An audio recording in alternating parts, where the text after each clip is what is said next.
Correct గురుగారు చెప్తుంటే అన్ని గుర్తుకొస్తున్నాయి. ఇంకొక విషయం ఇక్కడ అమావాస్య రోజు బయటికి వెళ్ళకండి, చెడు కింద పడిన ఇబ్బంది, కింద పడకూడదు, బయటికి వెళ్ళకూడదు, కొద్దిగా జాగ్రత్తగా ఉండండి. అమావాస్య రోజు దయ్యాలు ఎక్కువ తిరుగుతుంటాయి, ఆత్మలు ఎక్కువ తిరుగుతుంటాయి. మిగతా రోజుల్లో పడుకుంటాయి గురుగారు? నో ఇక్కడ మనము యూనివర్సల్ సైన్స్ని ఇక్కడ కంపేర్ చేస్తాను, విశ్వ విజ్ఞానాన్ని, ఖగోళ విజ్ఞానాన్ని. పౌర్ణమి దాటిన తర్వాత అమావాస్య స్టార్ట్ అవుతుంది. పౌర్ణమి తర్వాత చంద్రుడికి మధ్యలో, భూమికి మధ్యలో ఒక చర్య జరుగుతూ ఉంటుంది. చంద్రుడు క్షీణిస్తూ వస్తాడు, క్షీణ దశ నుంచి వెలుగుతూ వస్తాడు. ఆ వెలుగు క్షీణ దశల నుంచి ఆ లేజర్ థెరపీ లేయర్స్ అంటే భూమిని తాకేటటువంటి ఒక కోణం. దీని కొంచెము ఆధ్యాత్మికంగా కలిపి, అప్పట్లో ఎక్కువ ఈ టెక్నాలజీ లేదు కదా, ఏం చెప్పారు, ప్రతిదాని దేవుని మీద ముడిపెట్టారు. వినకపోతే దయ్యం మీద ముడిపెట్టారు. వినకపోతే భయానికన్నా లొంగుతాడని సామధాన దండోపాయాలు కొన్ని వాడారు మన వాళ్ళు. వినకపోయేటలకి బెదిరించి, ఏయ్ విను, లేకపోతే ఇట్లా అవుతావు చూడరా. అప్పుడు కొంతవరకు వాళ్ళు క్రమబద్ధీకరింపబడి అణిగి మణిగి ఆచరణ యోగ్యంగా బ్రతికే వాళ్ళని. అలా చక్కగా చెప్పారు, చక్కటి విషయాలు. ఒక 2 ప్రశ్నలతో ముగించేస్తాను. మీ క్షేత్రానికి వచ్చే భక్తులు ఎక్కువగా ఎటువంటి కోరికలు కోరుతుంటారు? ఎలాంటి కోరికలతో ఇక్కడికి వస్తుంటారు? అసలు ఇక్కడికి వచ్చిన వారికి ఏ కోరికలు తీరుతుంటాయంట? ఎక్కువ రియల్ ఎస్టేటర్స్ వస్తున్నారు. ఏ మాట కా మాట చెప్పుకోవాలి. వ్యాపారం, విద్య, ఉద్యోగ, వ్యాపారం. దేవుళ్ళని కూడా వ్యాపారం చేసేసారు కదా చేశారు. నేనేమంటానంటే, మీరు అడిగారు కాబట్టి చెప్తున్నా, ఏదో ఇస్తానని దేవుని దగ్గరకు పోకు. నిన్నిచ్చాడు చాలు. పొద్దున్న లేసి పొలిమేర ముఖం చూస్తున్నావు, పొద్దు ముఖం చూస్తున్నావు చాలు. నీ స్వయం శక్తిని అనుసరించి కష్టపడు. రాముడు దేవుని నమ్మలేదు, యుద్ధం చేశాడు. దేవుడే సత్యమై కాపాడితే దేవునికి ఆయుధాలు ఎందుకు? ఇట్లంటే పోరా, రాక్షసులు ఇట్లంటే పోరా. ఎందుకు ఆయుధం పట్టాడు? ఎందుకు యుద్ధాలు చేశాడు? దైవం సత్యం, నమ్మకం సత్యం, బానిసత్వం పనికిరాదు. ఇది నా పాలసీ. గౌరవించు, ఆచరించు. గౌరవం ఆచార తోడైతేనే జ్యోతి ప్రజ్వలితం అవుతుంది. దర్శనాన్ని కూడా కొంటున్నారు కదా గురుగారు, డబ్బులు వెచ్చించి మరి కొంటున్నారు కదా, అది తప్పు. భగవంతుని ఎప్పుడు కొనొద్దు, అది తప్పు. దేన్నన్నా కొను, నువ్వు ఎక్కడైనా వ్యాపారం చేయి, దేవుళ్ళ దగ్గర వ్యాపారాలు వద్దు. చివరిగా గురుగారు తప్పుగా అనుకోవద్దండి, చివరి ప్రశ్న. ఒక అన్నగారిన కులం నుంచి వచ్చిన మీరు దినాభివృద్ధి చెంది ఒక పీఠానికి పీఠాధిపతి అయ్యారు, ఓకేనా, చాలా ఎత్తుకు ఎదిగారు, గురూజీగా మారిపోయారు. అలాంటి మీ దగ్గరకు ఇటీవల కాలం ఎవరైనా శిష్యరికం కోసము వస్తున్నారా? వస్తే వాళ్ళని స్వీకరించి ఎలా స్వీకరిస్తారు? లెక్క పెట్టలేదు, గుర్తున్నాయి చెప్తేమనుకోకండి. ఒక 50 మంది బ్రాహ్మణులకు నేను దేవీ నవారణ మంత్ర శక్తిపాతం చేశాను. ఓకే. ఒక 100-200 మంది వైశ్యులకు చేశాను. ఇక రెడ్డిలకైతే లెక్కనే లేదు. అసంఖ్యాకములు వస్తున్నారు. అన్ని వర్గాల వారికి నేను మంత్రోపదేశం చేశాను, శిశరికం ఇచ్చాను. ఇక్కడ అన్ని వర్గాల వాళ్ళు ఉన్నారు. అన్ని మొత్తం గీలు లేరు, అన్నికి లేరు, అసంఖ్యాకులు ఉన్నారు. అందరికి ఇచ్చాను. అది నా యొక్క అదృష్టము. ఏ జన్మలో పుణ్యం చేసుకున్నాను. కనీసము నీడను కూడా తాకడానికి ఇష్టపడని జాతి సమాజం, ధర్మంలో నీడను సైతం కిలోమీటర్ దూరంలో దళితుడు పోతున్నాడు అంటే వాని గాలి తగులుతుందేమని తెరలు అడ్డం కట్టేవాళ్ళు. Kilometre, 1 kilometre. అటువంటి సమాజంలో నేను పుట్టి, ఆ ధర్మంలో పుట్టి, ఈనాడు నాచే దీక్షను పొందుతున్న వాళ్ళు ఉన్నారన్న ఒక సంతోషాన్ని సమాజానికి ధారపోసాను. ఎస్సీ, ఎస్టీ, బీసీ, మైనారిటీ వాళ్ళందరికీ గర్వపడండి, సంబరాలు జరుపుకోండి, ఈ పీఠాన్ని సొంతం చేసుకోండి అంటాను నేను. నదీ స్నానాలతో పుణ్యఫలం వస్తుందా? ఏ నదుల్లో స్నానం చేస్తే మంచిది? సప్తజీవ నదులు ప్రధానం. అంటే 365 రోజులు ఎండిపోకుండా ప్రవహించు నదులు ప్రధానం. జీవనదులు.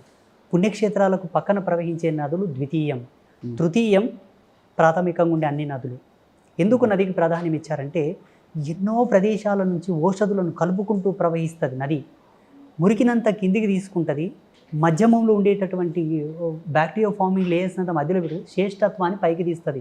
అది నదికి ఒక్కటే ఆ గుణం ఉంది, సముద్రానికి లేదు. పుష్కర స్నానం అంటారు. పుష్కరాల సమయంలో నదీ స్నానం చాలా మంచిది అంటారు. మరీ ఎక్కువ పొలోమంటూ వెళ్ళిపోయి ఆ పుష్కరాల్లో స్నానాలు చేయడానికి మరి లక్షల మంది వెళ్తుంటారు, చాలా ఇబ్బంది పడుతుంటారు కదా. ఎందుకు ఆ రోజే ఆ పుష్కరాల్లో స్నానం చేస్తేనే మంచిదంటారా? ప్రభుత్వం కొన్ని రాయితీలు ఇస్తే తొందరగా ఎట్లా అప్లై చేసుకుంటారు ప్రజలందరూ. ఈ స్కీమ్లు ఇచ్చారని ప్రభుత్వం ఏదైనా ప్రచారం చేస్తే అట్లా యూనివర్సల్ కొన్ని రాయితీలు ఇస్తుంది కొన్ని నదులకు. ఆ పుణ్యాన్ని తీసుకోమని శాస్త్రం చెబుతూ ఇంకొక మాట ఏం చెప్తుందంటే, పోలేని వాళ్ళు, ఆర్థిక స్తోమత లేని వాళ్ళు, ఉమ్, వృద్ధులై ఉన్నవాళ్ళు, ఉమ్, అనారోగ్యంతో ఉన్నవాళ్ళు, ఉమ్, మరీ పీడితులై ఉన్నవాళ్ళు ఉమ్. సమీప నదులకు వెళ్ళి కూడా స్నానం చేయొచ్చు. కేవలం దర్భపోసలు పట్టుకొని మునుగండి, ఓకే. అక్కెన్నే పోయి మునుగొద్దు. ఆ, అలా నేను చెప్పి మొన్న కుంభమేళలో కొన్ని వేల మందిని ఎన్నో నదుల్లో స్నానం చేయించాను. నేను మీరు వెళ్ళారా కుంభమేళకు? వెళ్ళొచ్చాను.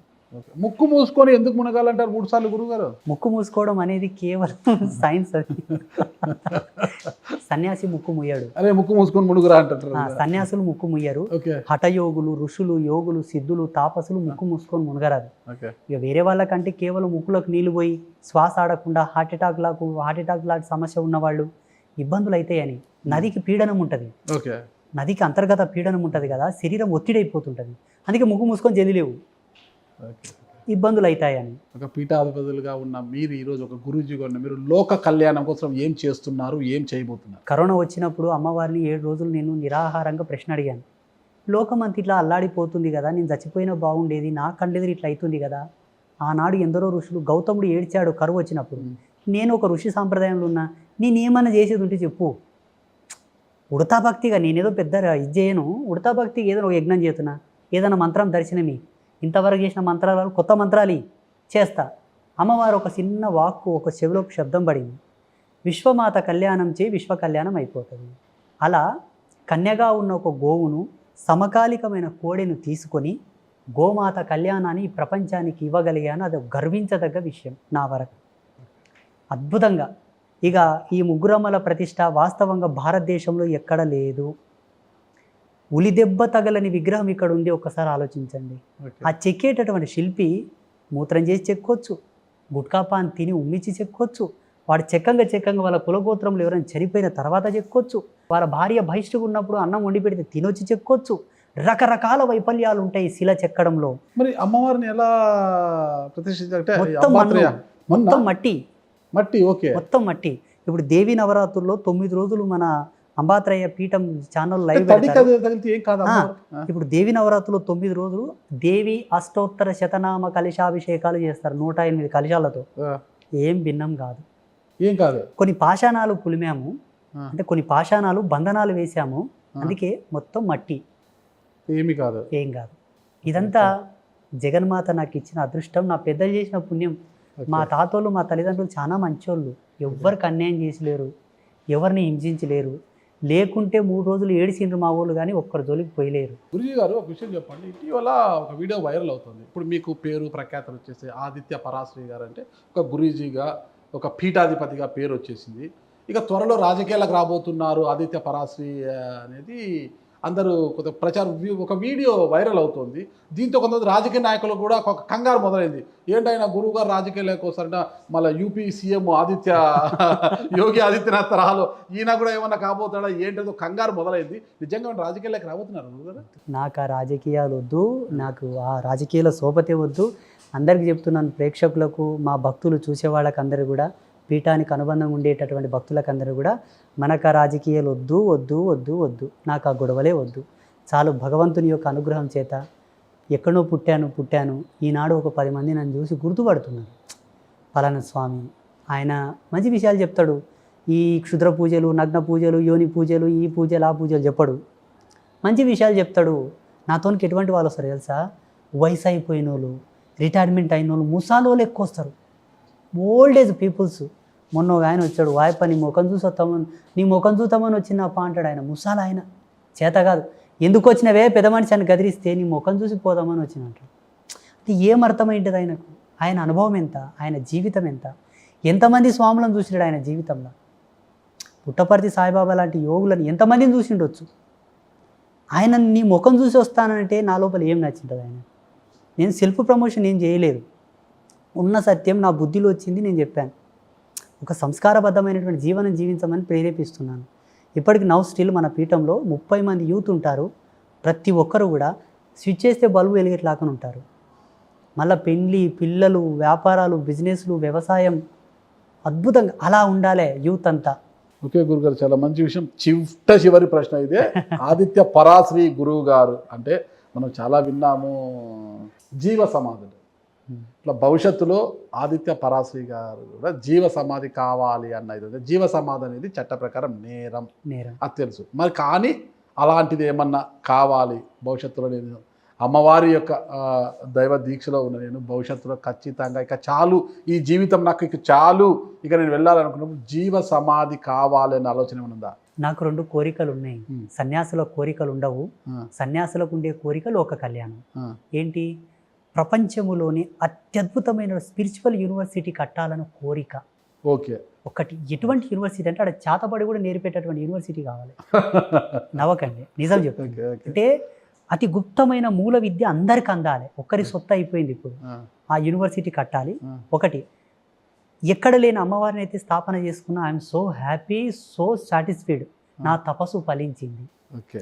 ఇంకొకటి ఏముందంటే, ఇప్పటి వరకు భారతదేశంలో ఒక నమూనా ఆలయం కట్టలేదు. రాతితో కట్టారు, బంగారంతో కట్టారు, వెండితో కట్టారు, రకరకాలుగా. ఇక్కడ ద్రవిడ సంస్కృతి, అక్కడ నాగాల సంస్కృతి, అన్ని రకాల స్ట్రక్చరబుల్, అన్ని శిలాఖండముల చేత దేవాలయాలు కట్టారు. ఒక్క గుడి కట్టలేదు. ఆ దేవాలయం కట్టాలని ఒక కోరిక. ఖచ్చితంగా గురుగారు, మీకు అభయం ఇచ్చేంతటోని కాదు కానీ ఒక గురూజీగా ఉన్నారు మీరు. మీ కోరికలు అన్నీ కూడా నెరవేరాలని ఆ అమ్మవారు ఎప్పుడు కూడా. చివరిగా నేను ఒక ప్రశ్న అడుగుతాను, చెప్పండి. మీ అనుభవంతో. మీ వయసు ఎంత? 50+ గురుగారు. 40 కూడా అనుకుందాం. లేదు, 50+. నాకన్నా పెద్దవాళ్ళే. 50 దాటి. మీ యొక్క అనుభవంతో సామాజిక మాధ్యమాల ద్వారా మీరు చాలా అనుభవం పొంది ఉన్నారు. మీ ఇంటర్వ్యూలు చాలా చూశాను నేను.